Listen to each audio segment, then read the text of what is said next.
Motor driver. Press menu to enter the menu interface.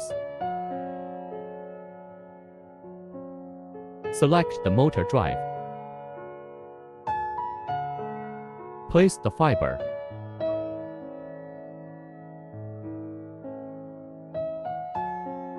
The left press motor moves left and right to adjust the fiber to the middle position.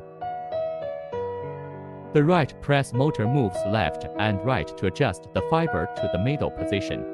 Press menu to switch the left align motor. Move up and down to adjust the fiber to the middle position.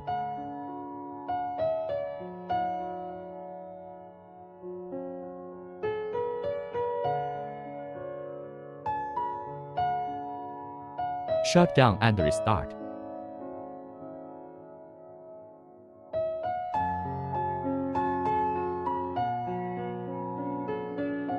If it is not resolved, repeat the operation.